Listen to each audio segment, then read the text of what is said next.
This is a certified hood classic. Sakafet, and what's up to all my beautiful people from all corners of the world?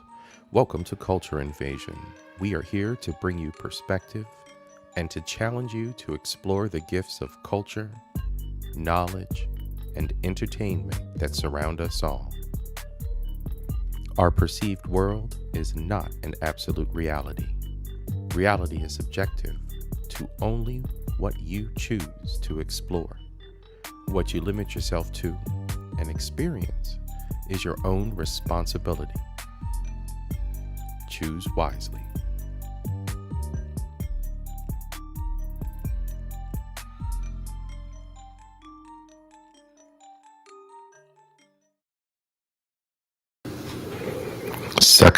Sakafet, everyone. What's up? What's up? And welcome to the podcast, to the live stream this evening. Tonight, we will be discussing sticks and ropes. Basically, I want to share before I leave this earth, I plan to leave a message for the world. The sharing of knowledge and perspective is a very important one to me. And of course, it's always going to be mixed with a little waffling and spiraling of my own messages. The method by which we communicate via a central theme, so often misinterpreted by the flaws that make us human. Therefore, the theme of the message is missed, lost, overlooked, or worse yet, twisted to fit a personal narrative, to fit the times and limits of one's understanding. Tonight, we're going to discuss and philosophize on rope and the stick. Together, they are one of humankind's oldest tools. The stick is for keeping away evil, the rope is for pulling good towards us. These are the first friends of humankind, the first friends that we invented. Wherever you find humans, ropes and sticks also exist. By Japanese author Kōbō Abe come two stories, The Woman in the Dunes and The Stick. Both of these works explore the complexities of the human connection and the power dynamics that can exist within relationships. In The Woman in the Dunes, Abe-san, the author, portrays a man who has become trapped in a sand pit with a woman and is forced to live with her.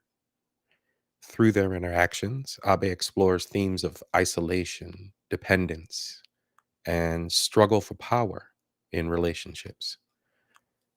Similarly, in The Stick, Abe uses the metaphor of a stick to illustrate the power dynamics that can exist between two people in a relationship, as one person holds the stick and the other is at their mercy.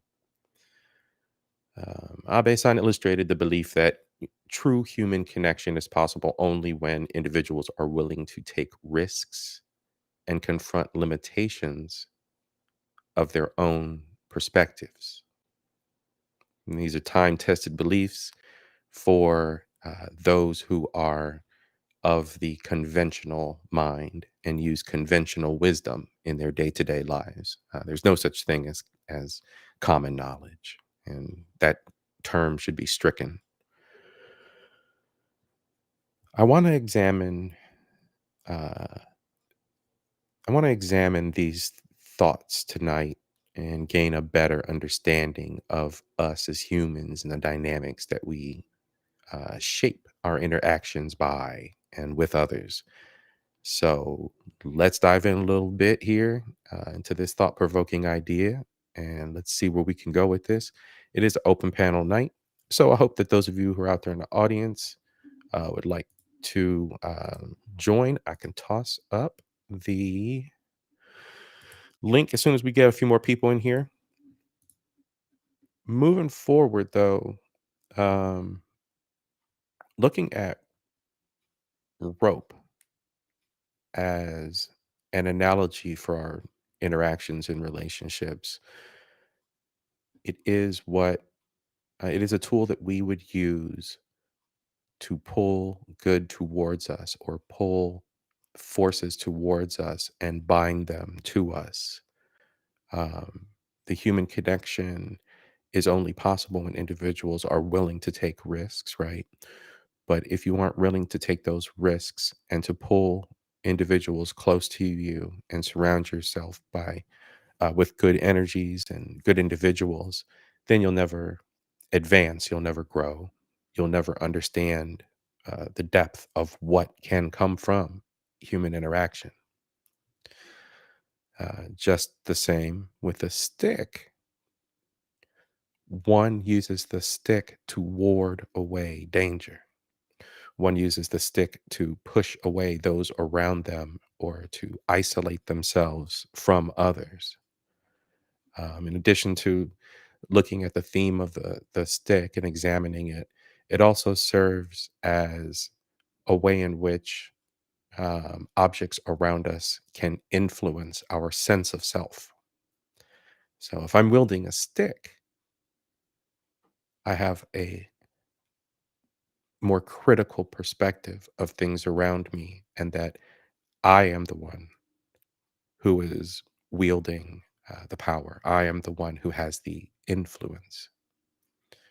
Whereas when you have a rope, you have a more novel approach to what it is you're conducting in life, and how you are treating those around you or how you are conducting yourself. So, one question I got, and depending on how the stream goes tonight, one question I've got is, where do you find yourself the most? Where do you find yourself the most? Do you find yourself through life to have been a stick? Or do you find yourself to have been more of a rope? Someone who brings others together and surrounds others and pulls in good energies and pulls others towards you as a offering of good stewardship, of goodwill. I think for myself, being in my 2023 villain era, I think for myself, I'm a little bit of both. I'm a little bit of balance of both. I think I'm going to be honest and then say that I've got a little bit of, I'm a little bit of a stick in the mud these days, but I do have a rope, but it's short. It's very short. And I think it comes from my critical perspective on others' consensus of reality. I'm very critical at how others view what is real. And that has caused me to kind of highly tilt into the into the misanthropy scale, into the misanthropy scale of life. And shout out to Bronsberg for tossing that word out into the universe, because I've been feeling that way for a while. And I'm not uh at a disgust and hate for humanity, but I have a very, very critical perspective on what humanity is consensus of reality is these days. So, hey, shout out to everybody that's out in the chat. Gail, thank you very much for joining. It didn't send you a notification. Am I shadow banned for talking about AI? You think they coming for me? The AI has already ratted me out. Miss Sunkissed, thank you very much, Miss Queen Sunkissed, for joining, stopping by. Lisby, thank you. Hello to you too. So yes, tonight, rope and sticks. I can say I've made it a goal in life to try and surround myself with like-minded individuals. We all have those points and moments in time where you come across those journeys of learning, and those moments of learning, and the journeys that you go on that prove painful, and they can cause you to calcify your heart a little bit. But I think I think for the majority of my life, I've led a life of trying to be a rope and use the rope as my tool of conduct, and as opposed to walking so harshly with a stick and protecting myself, I guess, to a degree. Perhaps I let myself be a little vulnerable in some situations, and I think that that cause for harsh lessons. I think that speaks for many of us. Um, but recently, as I've gone through life, as I've gotten older, um, my perspective on the rarity of a capable and good-hearted human being is becoming further and further away from a reality. Only small clutches of individuals that I've met throughout, my adult life that were capable and knowledgeable human beings, um, and were individuals who were more of a rope ilk, so to speak. Um, so, as my defense mechanism, to protect myself, to protect my heart, to protect my mind, and my personal space, my personal vibe.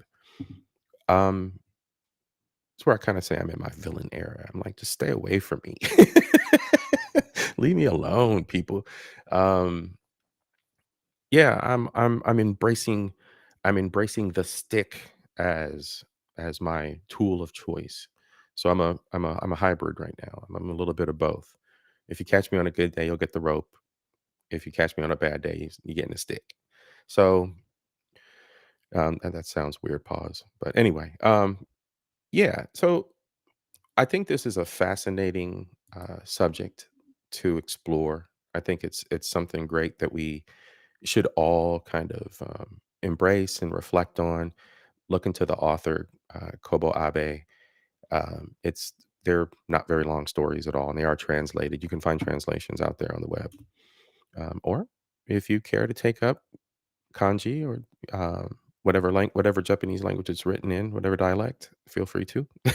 I encourage it. I'm currently working on my Spanish, so there's always something out there to learn.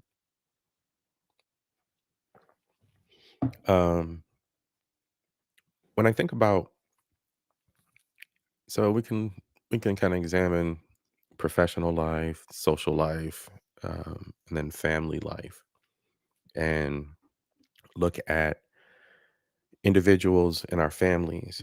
And I think, or social circles. I think that we've all seen very, very, very good examples of individuals that were not pleasant to be around. I had a, I'm just going to share something with you here. I had a rather trying experience at a job around the onset of the whole Me Too pandemic. And um, what essentially was a hostile work environment was made even more so by the socio-political uprising. And it made it very difficult to maneuver as a man. To make matters worse, the interactions I was dealing with was a female who constantly used a stick in interactions, not just with me. It was not just a personal thing, but with the business overall. And the vibe and presence in a professional atmosphere, when you have an individual who is walking around like an angry little dwarf all day, every day, and wears the most transparent masks when trying to be chipper and fake to those around her. Um, yeah, it was a very uncomfortable situation to be in, but I can definitely say that in the case of this individual, there was no developing any kind of um, relationship on any basis. And honestly, with individuals who do not bend and who do not grow or um, re examine how they approach the outside world, I think it's to our benefit as humans in this short span of time that we have here on earth not to entertain those individuals because, believe it or not, no matter how involved you think they may be in your life at that point, they're not. They're not. They really are not. And, depending on the situation, there can always be a balance of treating that individual with a long handled spoon and leaving the interaction at the door once you walk away from them. Um, and again, this is, speaking from the anecdotal evidence and experience.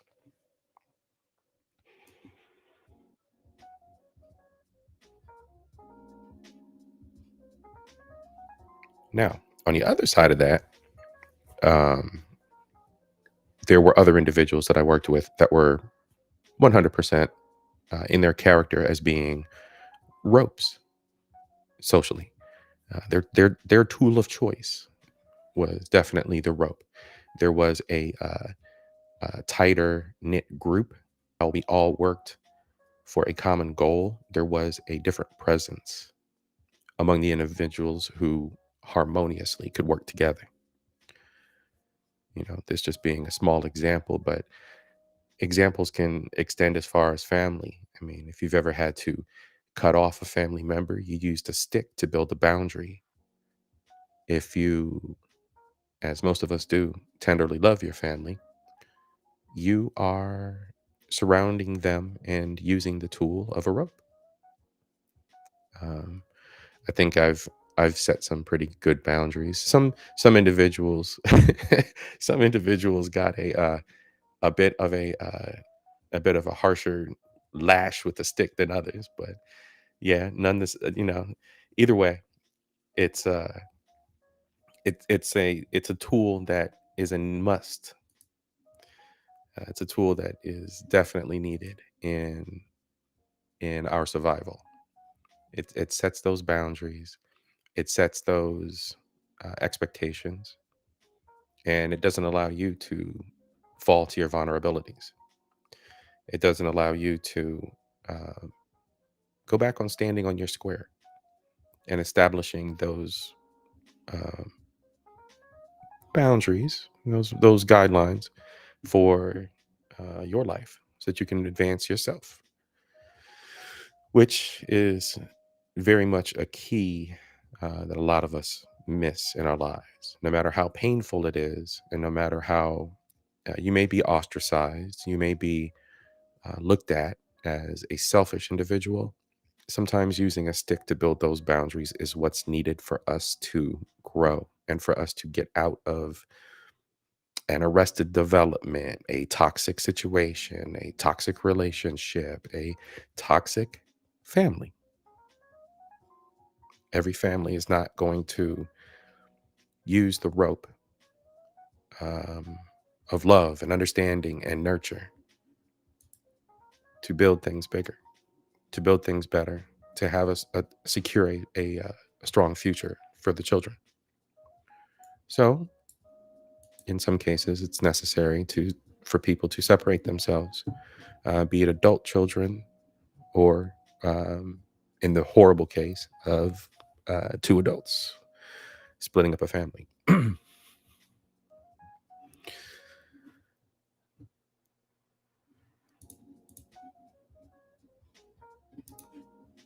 But yeah, what's up, average man?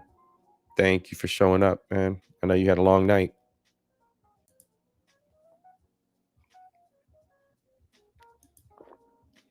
Miss Queen Sunkiss, aren't you at almost 1,000 now? Didn't you hit 1,000 a night? Isn't a congratulations in order?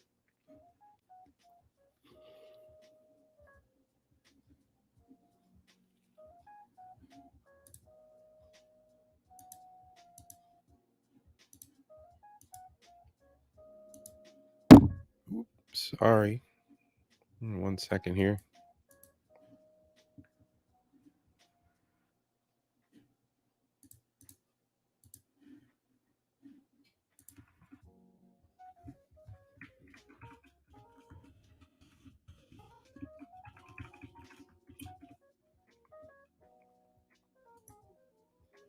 I'm going to throw that out there.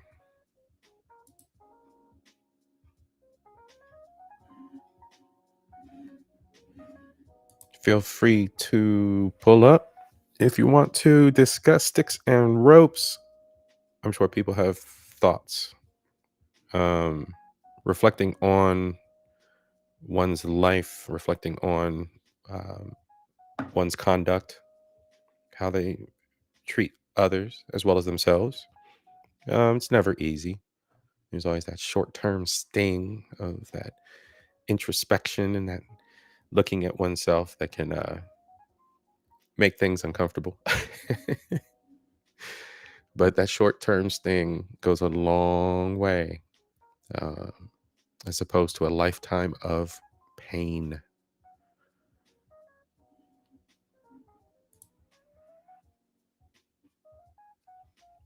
Just got back from out of town this morning. Attended a 70th birthday for my uncle. He is I think he's the third in the order. So he's basically the youngest of the brothers that are still living. And it was an awesome affair. I'm glad I got to witness it. Put together a little video for him, some like a little slideshow.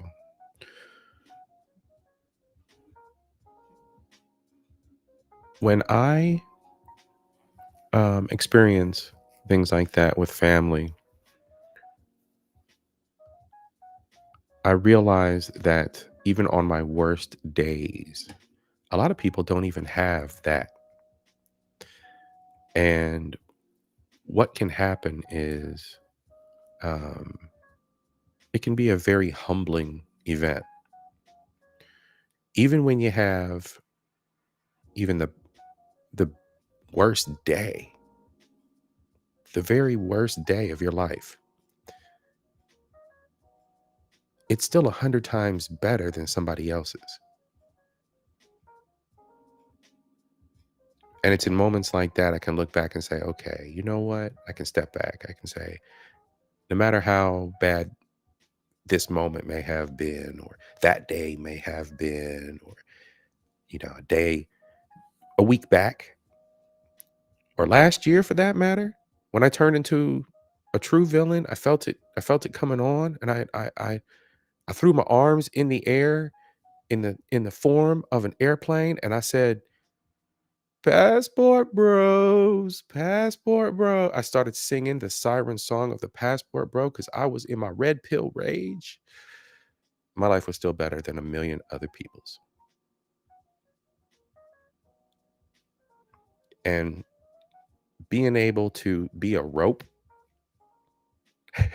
being able to be a rope for my family and pull everyone together in a nice little video to honor my uncle on his 70th.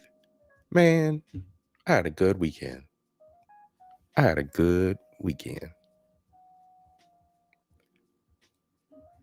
That's right, bro. We had to fly on the ground and sing it.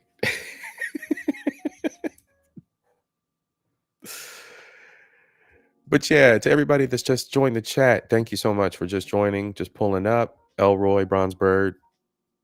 Today we're talking about sticks and ropes. Just to kind of recap for everybody out here, director from Japan, or excuse me, a writer from Japan by the name of Kōbō Abe wrote a series of novels. One's called The Woman in the Dunes, one's called The Stick. And with The Woman in the Dunes, he explores themes of isolation, dependence, and struggle for power. Imagine two people on the ends of one rope, tug of war, pulling at one another, and then ultimately someone yielding to the mercy of the other. Then in the Stick, you've got a story of a gentleman who becomes increasingly aware of the power that the stick that he picked up off the ground possesses, and that he can use it to assert dominance over others, intimidating them and forcing them to submit to his will, whacking them over the head once or twice. So old dude in Japan decides that, he's got this newfound power. He can push people away from him. But what's the flip side to that? I think we all know. You isolate yourself. You become more increasingly alone. So one critical perspective I had on this, and I salute to you, Bronze Bird. I was like, look, man, I'm in my villain era low key. I've been saying it, but like, yeah, I've been using a stick to judge humanity, and that critical perspective I have on how people view reality right now is so tilted to the misanthropy side, and it's not that, it's that cultural reality, that vibe, that the man, the machine, the matrix that's pumping all the BS out into the atmosphere that everybody's just soaking up like reality TV. It's that mess, and the fact that the consensus that follow that shit, they don't get it. They're incapable of getting that they're being programmed. We can go down that rabbit hole. the uh the link is pinned in the chat. Anybody wants to tackle that bullshit. But I think that for me, yeah, I'm in my villain era. I'm in my big uh walk softly and carry a big stick phase, but I ain't walking that softly. So oh man. But yeah, that's where we are, chat. Thank you very much for pulling up, joining. That's what we're talking about. I think. Oh, word, no problem. Now, I didn't pull up any videos or anything for this show. I do have some things in mind, but I didn't want to go down the the video game rabbit hole because this concept was used recently, maybe 4 years ago, I think, in Death Stranding. Hideo Kojima, shout out to Hideo. He's been a thread through my life since the beginning of video games, really, since I was exposed to him in the beginning, and that would be back in the 80s.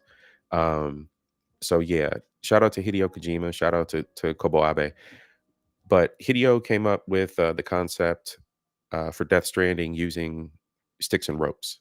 And there was like a tweet that went out sometime around the time the game was about to drop, and it fascinated me. And I was like, hold on, because he's very abstract in the way that he shares his messages. He's very he's a movie aficionado, and the thing is that he uses a lot of um,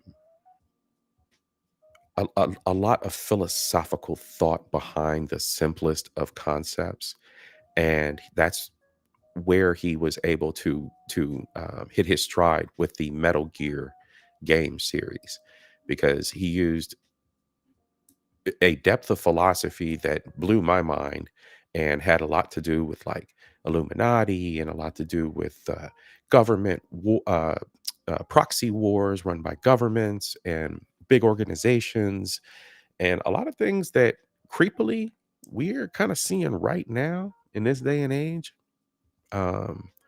I think we all know of a proxy war taking place in Eastern Europe, but that's beyond the point right now. Um,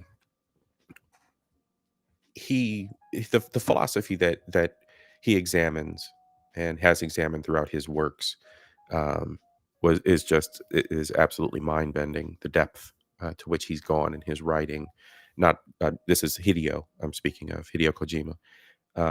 Yeah, the depth that he's gone to with his partners, even in the video game industry, for some of the titles that he's created, has been just absolutely mind bending and wonderful all at the same time. Um, if there was a graphic novel out there of anything that is his work, and you were interested in paramilitary corporations and the Illuminati, and you know that kind of fantasy twist on where we are in the real world, especially when it comes to like AIs and AIs working together, and a lot of that is hinted at in his writings and video game productions. But that's where it came from. Um, I may pop up a video, I might not. It it gets kind of wild after a while because you're talking about like in Death Stranding, it gets kind of weird where there's like interdimensional stuff going on, and like people who have died can be reached, and there's all kinds of ghosts can be seen, kind of thing. So there's a lot of weird stuff going on. There are a lot of weird concepts that would probably scare a lot of people away.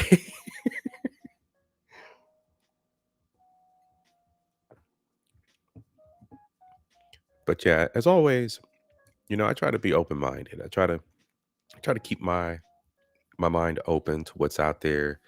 Try to keep my mind open to new concepts that are out there, especially from other cultures, because a lot of times humanity writes a story, and it's not the whole story. It's that proverbial his story. We don't know what the histories of other countries have hidden. We don't know what mysteries lie beyond what we are able to translate, even. So there are many levels to the human journey and what we can expose ourselves to and immerse ourselves in. And the friends we make along the way, they can help us discover more. So I never limit myself. I try to expose myself to as much as possible from other cultures when things pique my interest. And I encourage you to do the same. The thing too is, don't go in half-hearted. If you're going to immerse yourself in something new and you're going to partake in discovering a new literary option or um, museum or language or music choice, immerse yourself in it. Dig deep. Find out more about the origins. Uh, find out more about how a language split from Latin and how the tribes traveled to carry that language to that land. Um, discover more. Build your knowledge because, as always, some people know, some don't. But the gathering of knowledge and building that is what builds wisdom. You're not wise until you have the knowledge that's built that foundation for you.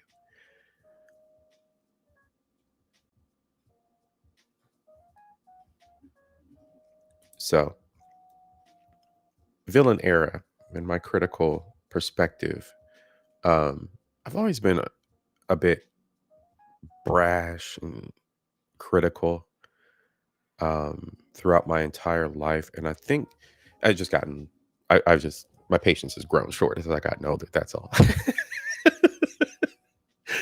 But as I've gotten older, I've noticed that um, I think figuring out real life and we have like these, I think like a lot of us have shared similar stories, and people have well, people have shared similar stories with me. As you go through life, you hit these moments where all of a sudden certain things just come, this moment of clarity, everything's just come clear. Like I hit my mid 20s at some point, and like there was like this moment of clarity, and I'm doing my taxes, and I'm living the real life, and I got my apartment, and and then like like later on, you hit like this next moment of clarity where you're immersing yourself in your career, or I don't know. That's kind of the path that things went for me. Then I got into my mid 40s where I'm at now, and things got became even more clear. But with that clarity, this last time my patience went to shit. My patience is shot. Um, there are very, you know, outside of my closest friends, colleagues, um, there's a yeah, there's a very short fuse for ignorance and for individuals who don't want to grow. Being so arrested in your trauma or your mental machinations that you just keep individuals keep playing through over and over and over and over again in their lives, in their choices. I I'm done. I have no time for that. Now, granted, I don't have the family aspect as many do. That family aspect, however, um, should be cause for you to stay on your toes. You know, having little ones running around, there should always be a constant churn of of mental vibration. And it absolutely escapes me that individuals move without intention, then pop out kids and move without intention, then live the rest of their lives and move without intention. And then they reach a certain point where age creeps up on them. And now you're looking at a 60, 70-year-old individual who didn't move with intention their entire life and are now pleading, help me.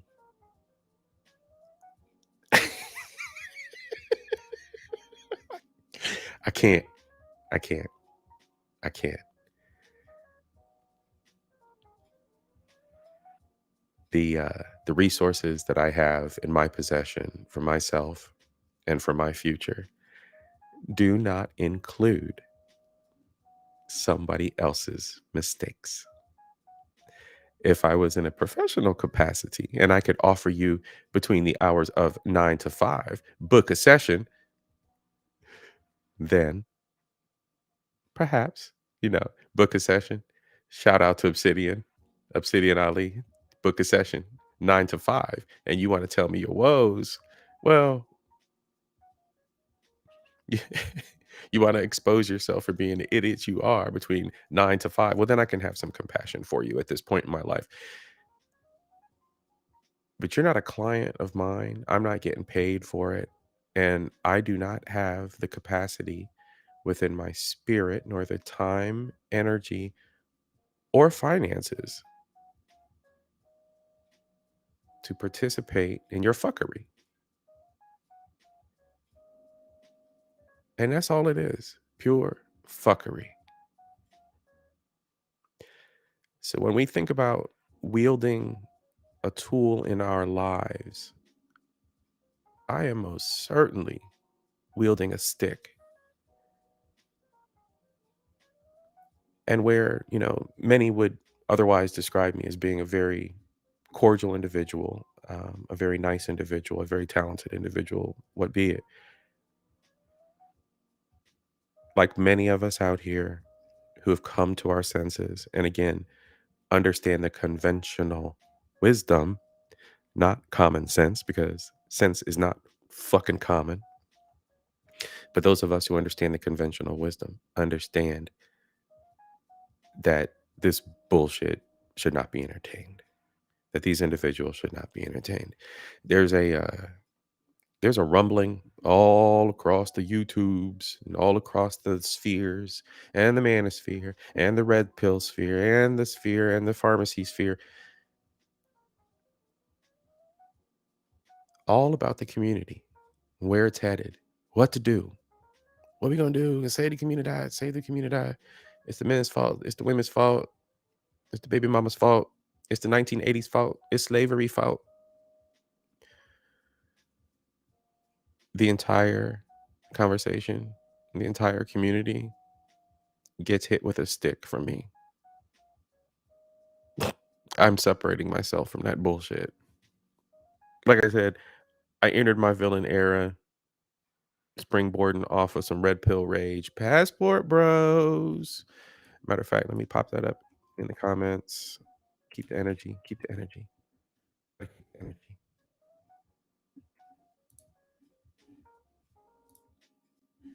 But yeah, when it comes to all jokes aside, don't take it personal. I see you out there in the comments section about to start chat twerking. I don't know who you are, and you might be invisible and in my head, but I know somebody's out there gonna start chat twerking about passport bros. You stop that. I'm allowed to troll. It's my channel.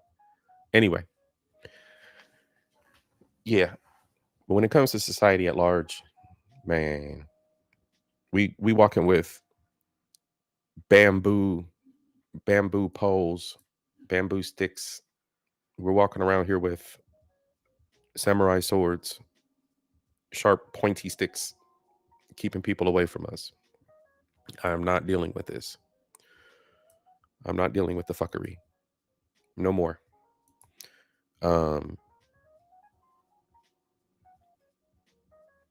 My worst of worst days feeling like a top tier, top G troll.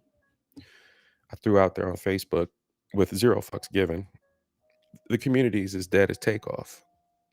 R.I.P. You know, his family and everybody. You know, condolences, whatever. But situationally, situationally, it's a joke, bro. It's a joke.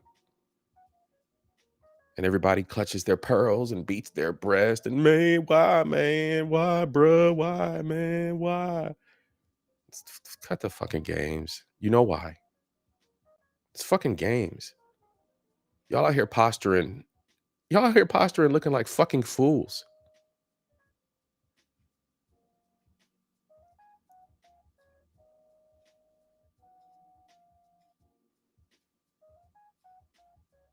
It's done for. It's done for. What we do is we reach our hands out to the ones that want to learn, to the ones that want to be taught, the ones that put in that effort. The brothers and sisters, our neighborhood friends, our neighborhood family, the ones that we call that, our so-called significant colleagues and friends. And when we extend that hand out to them, there are no second chances. There are no second chances. You get that one chance to come along and get on the boat.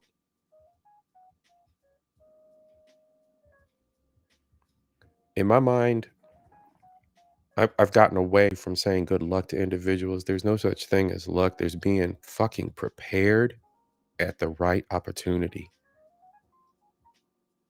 These people need to prepare themselves because that sign of friendship, me extending my hand to somebody and saying, bro, come learn about Chat GPT, bro.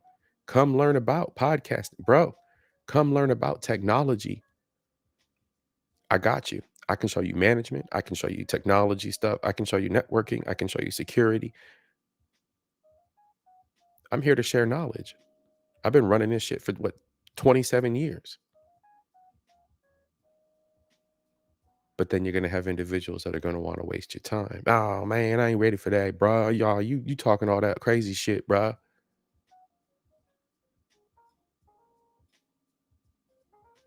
Bro, my mind ain't made for that, bro. I ain't made for that. At the same time, people would be like, my mind ain't made for that. Turn around and go to jail. Man, there's so many intelligent brothers locked up. Bro, you had all the intelligence right there given to you. Don't be that guy, y'all. Don't be that person. Yeah. Yeah, they be out here crying. Exactly. Exactly. Yep. They gotta have that passion, and they can't be out here deflecting. They can't be out here pushing things away, you know.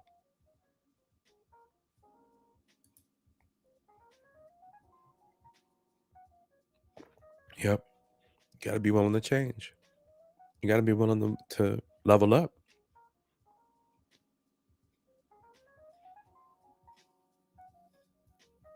And it's bad to concentrate on the stick side of things. I'd like to say for me, I'm more of a rope balance at the moment, but I'm not. It's better to be honest. And that's for protection. That's for growth. You know, I'm like little ninja dude with my big little bamboo pole, doing my little swing actions, like in the opening video. I got all the people on guard around me. I got my personal bubble built by how far I can swing that stick around. Pause. Wait. Ah, good topic. But yeah, boundaries. It's all about the boundary, right?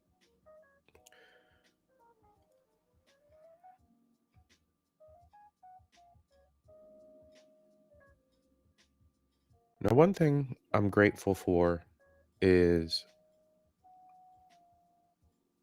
being able to having it. So it takes a person to be really, really observant throughout their childhood to kind of catch on early. And I think one of the things I'm really grateful for was the fact that I didn't talk much as a kid.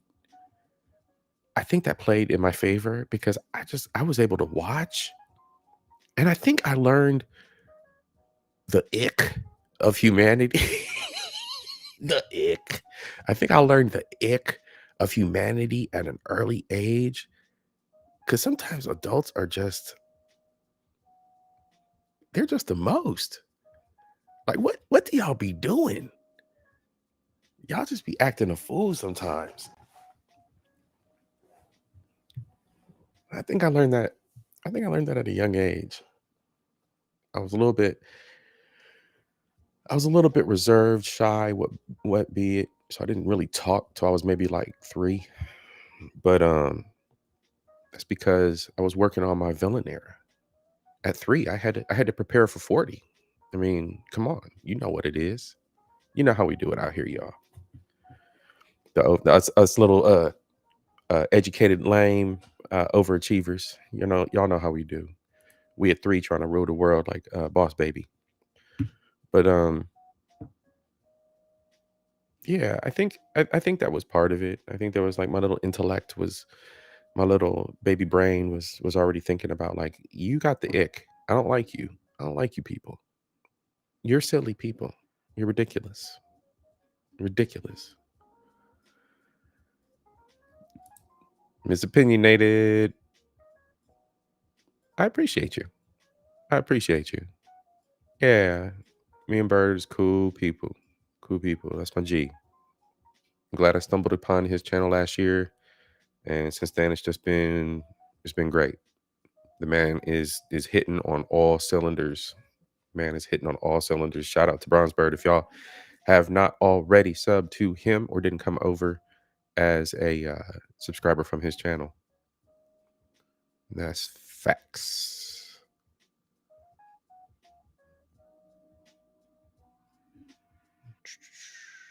Give me 1 second.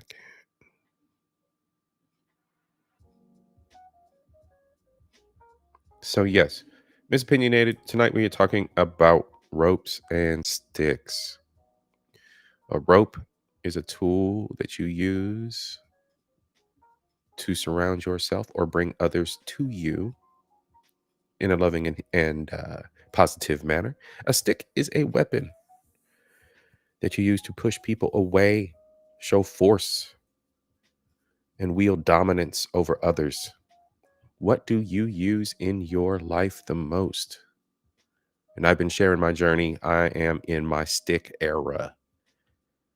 I'm in my villain era. I got a little rope. Just a little bit. Help people out.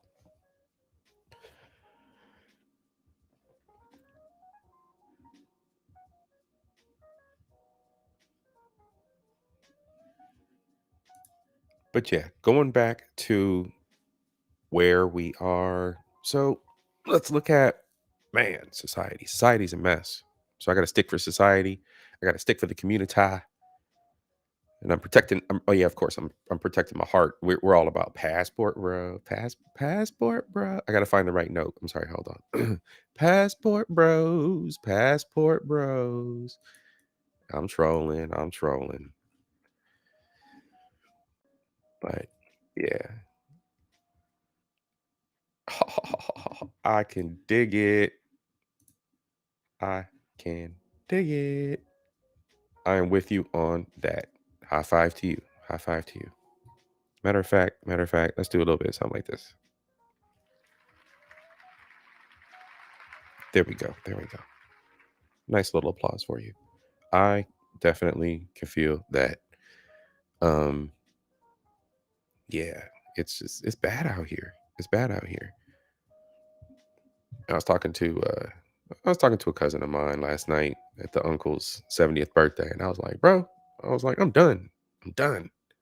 Everybody be like, you got to follow the bro code. It's all about the bro code. The bro code. Let me tell y'all one thing. The bro code has gotten me in more trouble in my life during those moments of trouble. Let's do the fucking bro code. What the fuck is the bro code, man? God damn. Like, keep a secret, nigga, because I'm about to do some dirty shit. Like, that's what it boils down to. What the fuck, man? Half the damn time. People don't understand the nuances of having your homeboys back. Like respecting boundaries with your homeboy. You don't fuck with his chick or daughter or mother, shit like that. Like, that's broke code. These niggas out here just doing dirt, expecting motherfuckers to fucking cover for them. Don't rat me out. And you want some morally bankrupt vibe shit? Come on, nigga. Fuck out of here. So the definition of whatever the fuck it is that these dudes have been doing for the past, since I was 20, I heard about that bullshit. The fuck ever, man. I don't got it in me. So that I ripped that membership card up. I don't know who the boss of the Passport Bros is, but they never sent me my membership renewal for 2023, so I never got that. Black card. Well, I haven't had that since the first kid in elementary school asked me, "What are you?" So that was fun.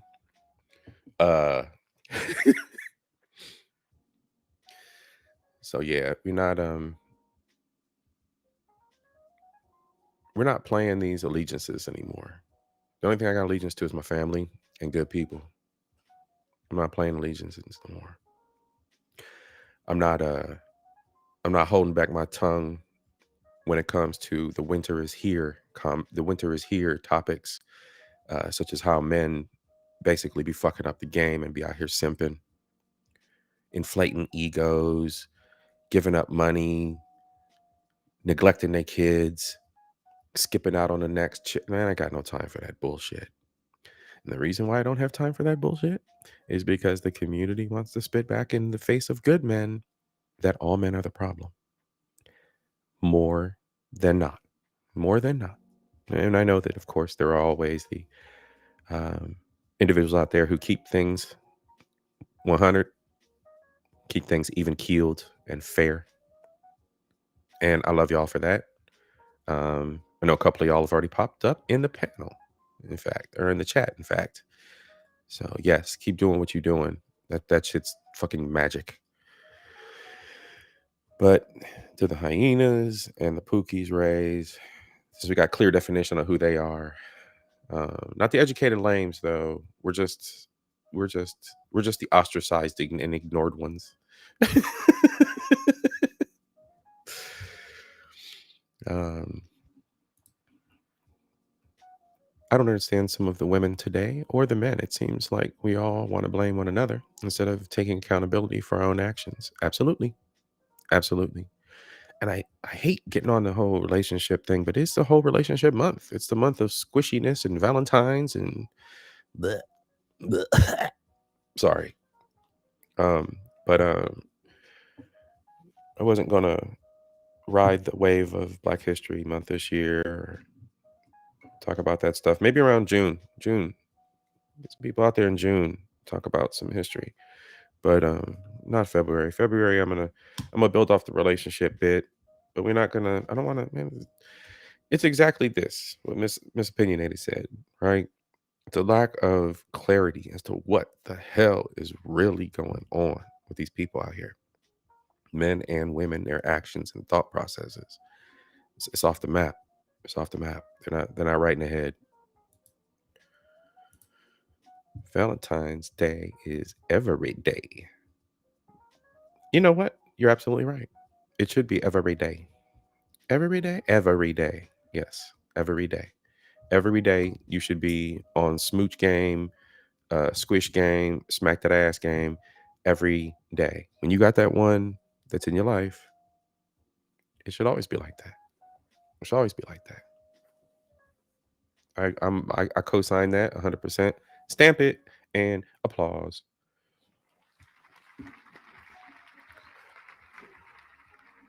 Yeah, for sure, for sure.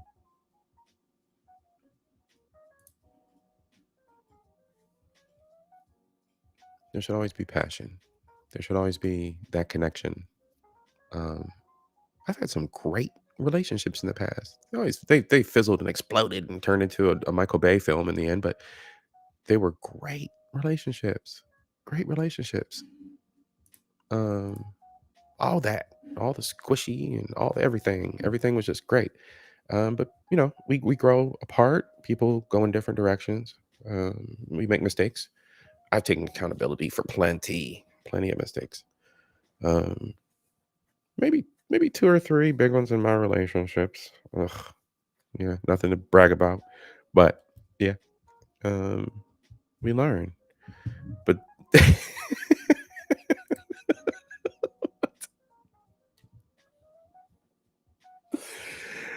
oh no, that's funny. But yeah, it's yeah, relationships are, getting in a relationship isn't a problem. Getting quality is my thing right now. That's why I'm rocking out with the passport, bro. No, that's why I'm trolling. That's why I do have my passport. I've had it my entire life. My parents, my family is from the Caribbean. Well, my father's from the Caribbean. My mother's from stateside. So I think there's a requirement. If you're a kid half from another country, get a passport. Comes with you with your birth certificate. Like, here's your baby. Here's the birth certificate. Here's their passport. Have a good day, ma'am. And they push you out the hospital. Misopinionated. Ooh. Okay. So, um, I'll tell you the truth. Let's start at the beginning. From my perspective, my grandfather is Caribbean, was Caribbean. He also worked in both England during Reconstruction and after the war. England required the assistance of many hands to rebuild England. They enlisted a lot of assistance from their global possessions, the Caribbean being one. So my grandfather traveled between the Caribbean and England, and businessman, blah, blah, blah. Um, and he had his passport. So he's a man with a passport, a brother with a passport, and he traveled. Now, this gentleman, though, however, Paul was a Rolling Stone. Grandpa had family in UK. Grandpa had family stateside, or family in the island. So he had two families. You know, family knows what's up. We all work on the family tree together to figure it all out. But Grandpa was a bad boy, bad man. All right. So following behind him, it comes my father. My father leaves the island, is a early 20s, I believe. Um, Landed in Puerto Rico. From Puerto Rico, he joined the army, fought in Vietnam, gained his citizenship on the battlefield. Um, Anybody who crawls under a fence or hops a fence or around a fence or sneaks over, I have no respect for. But that's my thing. I get it. Whatever. Because my father did it the right way. Anyway, so Pops got his citizenship on the battlefield, moved to the United States, and met my mother. So he's a brother traveling around the world with a passport, and landed and found a wife in another country. That, in its essence, is a passport bro. Fast forward the future, men go into the army and the military, and they're traveling around the world, and then they retire, and they're still traveling around the world. White men have been traveling around the world for business for decades. Men have been traveling for decades. But the new definition of what a passport bro is now a American man. Typically, because of the word bro, the connotation is that it is a black man. However, the movement in and of itself is non-ethnic. You can be whatever race you want, but is usually a man from the Western world, UK, England, Ireland, America, Canada, a man from the Western modernized world who has become disenfranchised with dating in their said land and is now executing their option to date overseas. It's causing a lot of hate and vitriol among those who feel left behind or left out of the conversation. In some cases, men have been in their red pill rage, as I'll call it, or been in their rage era, and they've said some pretty nasty things about American women. I can't say that I'm exempt from that. I have said some nasty things about American women, but that was, the past, whatever. Um, but it was based on experience as well. I'm not painting with a paintbrush. There are plenty of wonderful women out there. They're hard to find. A lot of them don't fit what I'm looking for, and that's fine. But um, I don't paint with a broad paintbrush like that. That's hardcore. That's too difficult. That's fuckery. So anyway, the Passport Bros movement has gained traction due to some key figures that are out there in the YouTube space. Um, one being a gentleman who I follow for a while, Austin Holloman. Shout out to him. Good dude, younger dude. He's in his 20s. Travels abroad and has a fairly, a fairly big following of guys behind him. But the whole thing is this: if you're gonna date and you're not having luck with what you're looking for, um, everybody always says, well, it's got to be you. You got to be the problem. You got to be the problem. Just, make sure you're doing your due diligence and you're not leaving um, unaddressed issues where you're at. You're not leaving unaddressed issues like children and other responsibilities. But yeah, anyway, that's the Passport Bros thing. That's it in a nutshell. It's gained traction. Austin's a young cat. He's a young bull doing his damn thing, and he's getting a lot of attention from young cats. Younger cats in their teens are like, she twerking and she called me a lame because I like NASA, so I got my passport. And legitimately, that's how it's gotten in a lot of circles. Um, Most of the men who are passport bros are men of value. Most, but Pookies can get passports too, Ray Rays too. If they take that behavior overseas, though, that's their fate. But in most cases, if the guys are going over there to date, they're doing the same thing they're doing here. They're dating to date. You court her. If she, you court her a night or two, then boom, you and her are sealing the deal. It is what it is. Grown women making their own grown choices, living in big cities. Ain't nobody running to no backwoods chasing no little girls. That's slander and straight bullshit. And I don't fuck with people who fuck around like that, get down like that. I don't do that. So I would never associate myself with anybody of that kiln, that ilk. Yeah, that's basically it. Gentlemen who exercise their right to date overseas. I think it says a lot.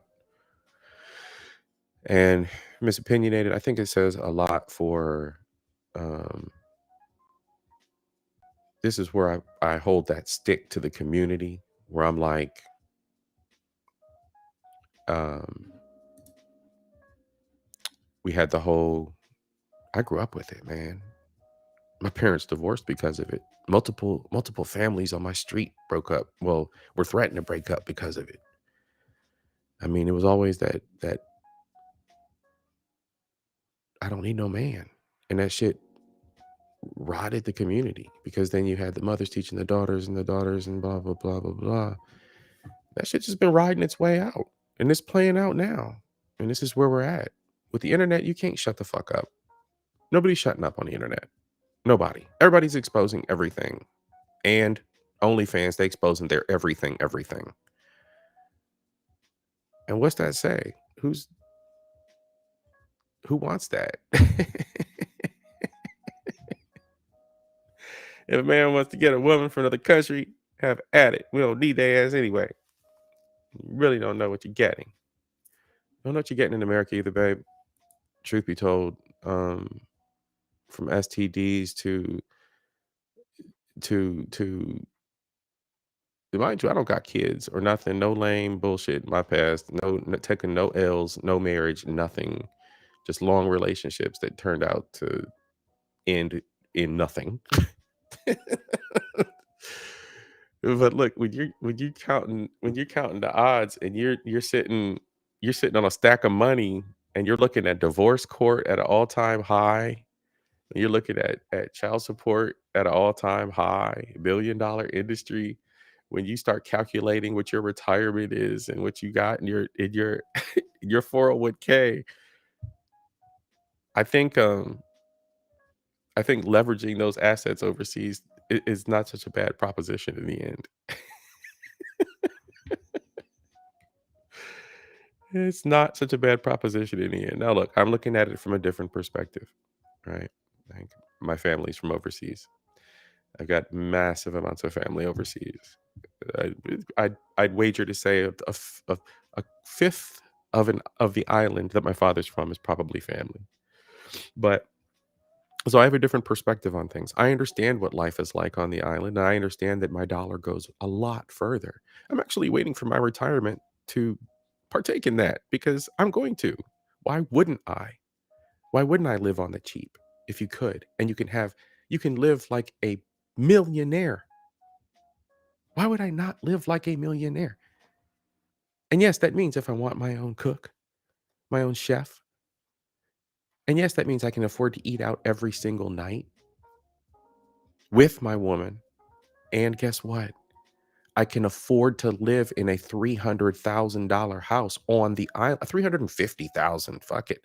There's one I was looking at for 350.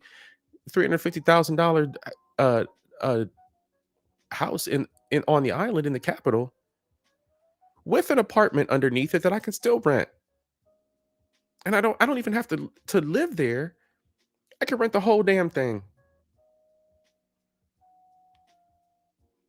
and make bank. Bank.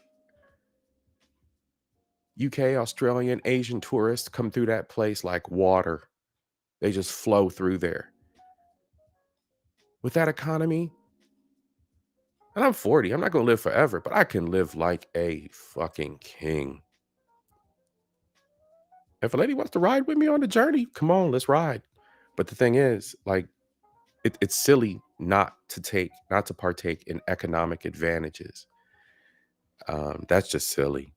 That's just silly. We're not even talking about motherfuckers going to the flea market and buying bootleg Jordans and Yeezys.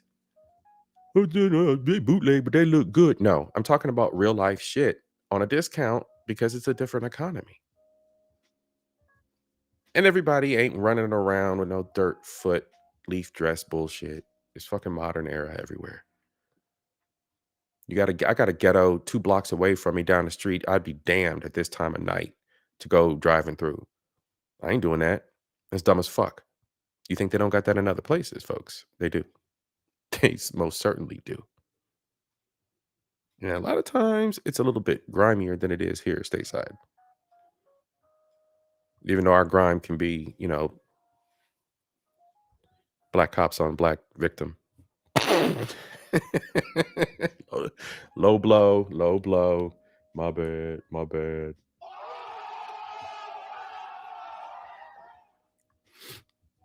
But yeah, it's an economic move for some individuals.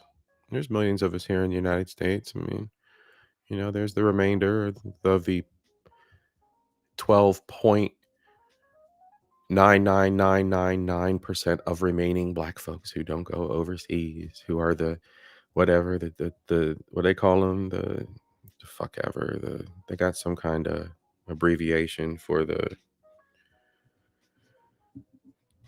tribe of original black folks or whatever the hell. I don't keep up with that shit. There'd be plenty of them. 12.99999% of the United States will still be here. The brothers that are going overseas just exercising options. And see, grown ass men that were in their 40s and 50s and 60s have been doing this shit forever. The thing is now, because of social media and the age of individuals that come along with the social media, that are the trendy ones, they're all younger. So everybody's running in their mouth. That's all it is. The news is getting out there. And I think it's just fine. I think it's just fine because society needs to be shaken up, and we're in the process of getting shook up enough by our government. So wake up. Message. But yeah, so hell, passport bros, all jokes aside, all bullshit aside, they're wielding a big stick. And their stick is the stick of tolerance. They have tolerated enough fuckery. They have tolerated enough bullshit. Common consensus that I've heard: tired of being cleanup men. I myself have tried it 5 times. Every single time, there was absolutely nothing I could do or be or save from the trauma that was already inflicted on the individuals.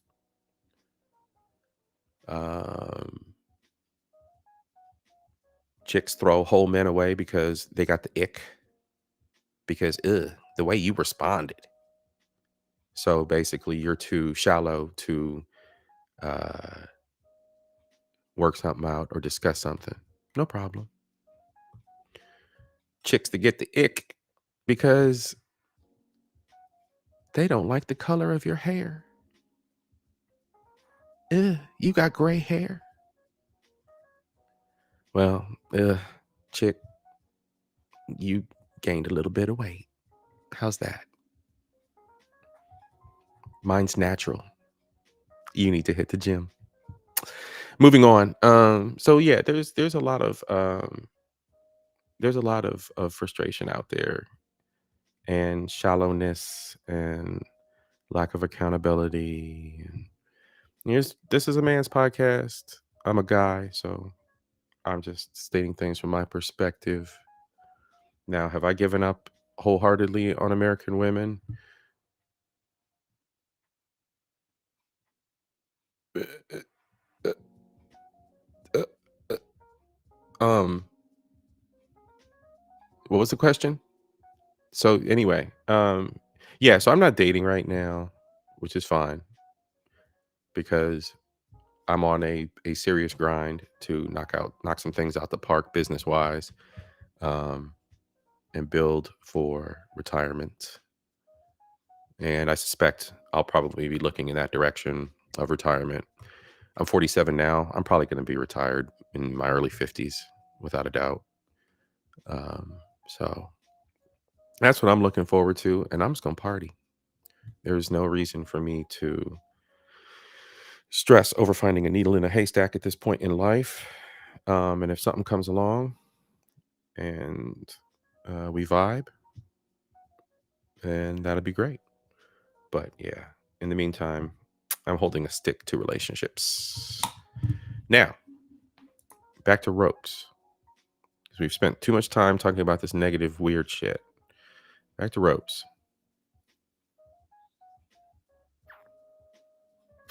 I think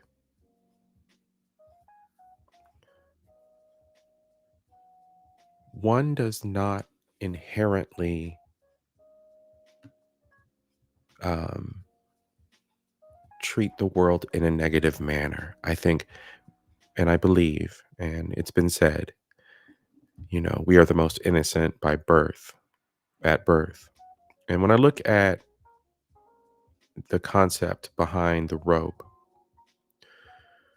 and the fact that, we're looking at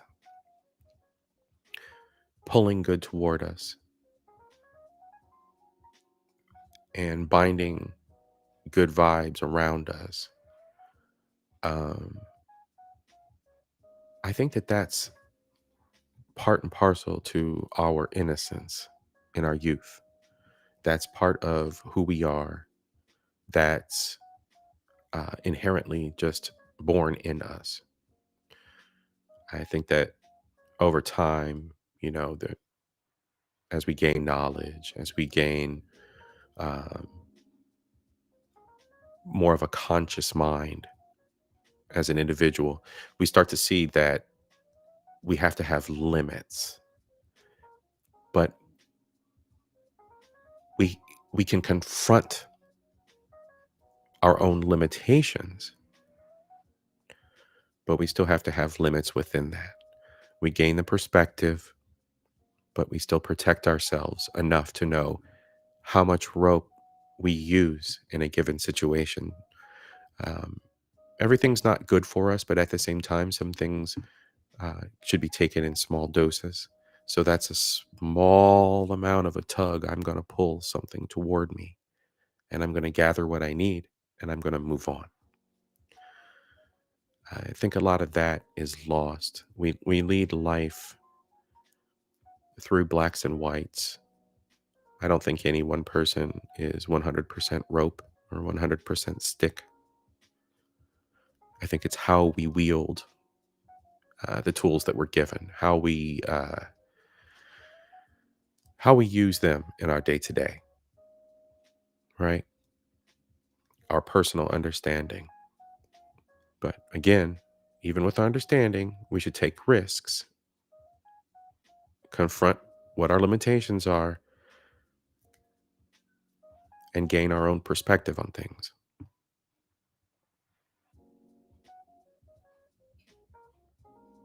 I don't know, man. Y'all, that's all I got for tonight, to be honest with you. I've been wanting to talk about this for a long time. It's going to be a theme I'm going to bring up again in future podcasts, in future streams. I'm also going to talk about something that I led the beginnings of my podcasting career with, and it's just a thought. It's another thought game, another thought process experiment for us. But the core question is this: if a movie was made about your life, what would the title be? if you could write, direct, act in, and produce a movie about your life, what would the title be? And if you could choose some, Field of Dreams, um, The Color Purple. I'll laugh at you though. All my life I had to fight. I'll laugh at you. Whatever the title you want to be, what would the title be for the movie that was made about your life? I'll share with you. Mine would be The Son of a Garlic Farmer. So I've already told y'all that my father is from the islands, and as most of the prejudiced as haters in America are, um, yeah, they're he's from one of them dirty foot leaf wearing countries. He's from St. Lucia, a very well cultured modern country with its burgeoning economy, second world ish. They don't get involved in world affairs. They're not in any wars with anybody. So they are not first world. They have a nice burgeoning economy. It's doing its thing. Doing its thing. Could be better. But here's the thing. My family are people of the earth. They are natural, humble, spiritual, pleasant humans across the board. Uh, we're the needle in the haystack of finding a good human to bond with in America. I have a complete family of needles. I have a complete family of ropes, individuals who are welcoming and warm and nurturing. I can only one day hope and pray to meet a woman like some of the wonderful women in my family. So you've got this island of humble farmers and people who are heavy in resources and who are extremely knowledgeable in how to live off grid because, well, it's an island. It is what it is. It's their way of life. And he moves to the United States. And he fights in Vietnam, rather, gets his citizenship, moves to the United States, meets my mother, moves to the suburbs of a big city up here in the Midwest.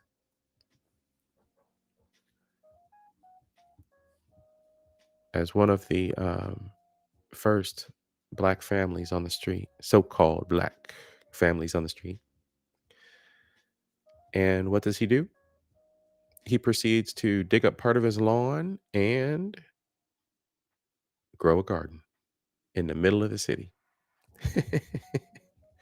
So probably I was born in 75, probably from shortly after I was born, maybe just a couple years old to this day, my father has a garden of herbs and vegetables and all kinds of things that you'd never imagine. Even horseradish. He's got an abundance of different things, a variety. Um, the chief item being garlic. Um, I don't know. I guess it's how fast it grows, but yeah, he's a garlic farmer, 100%, and he always has big bushels of it to give out to people. And I can definitely tell you, excuse me, I can definitely tell you it's some of the best garlic in the world. I don't know how we wound up down this path, but yes, son of a garlic farmer. That would be the title of my book. Um, that's been the core question for season one. I've asked my guests. I figure we have fun with that, and then we move on from there. Zach, what's up, man? Glad to see you. Um, I pinned the live stream link at the top of the chat. Feel free if you want to join. Otherwise, I think I'm gonna shut down here shortly. But tonight we've been talking about sticks and ropes. And again, Which are you? Which applies the most to you where you are in your life right now? Are you a rope pulling in good, pulling in good toward yourself and others? Are you a stick forcing your will upon others to submit, wielding your power in a destructive manner?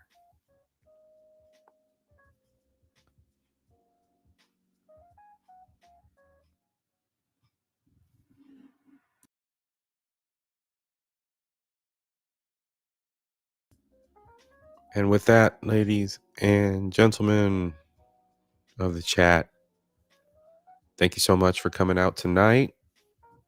I always have fun. Sharing knowledge is nothing to me. It just it flows. I think it's something admirable. Those of us who are genuine in our nature and in our intentions should do. Feel free if you ever want to stop by or interested in doing a collab, hit me up at cultureinvasionpc at gmail. Otherwise, please like the stream. Feel so inclined to assist in the production of additional topics. Feel free to Cash App. Otherwise, you're not obliged, of course. And let's see here to Gail, Miss Opinionated. Thank you, Zach. We had Mona stop by. Bronzebird, as always, my G. Elroy, thank you, brother, for showing up as well. Thank you for coming over from the other stream this evening. Average Man, we are the Avengers, bro. We get down like that. We about to rule the world. Miss Queen Sunkissed. Liz B, thank you for joining me as well. Everybody, it was a great night. I really appreciate it. And take care. I'm gonna let you go out on a little more tunes. I might pop my little alien dude up so you guys can jam out to him. All right. Peace, everybody. Take care. Be well.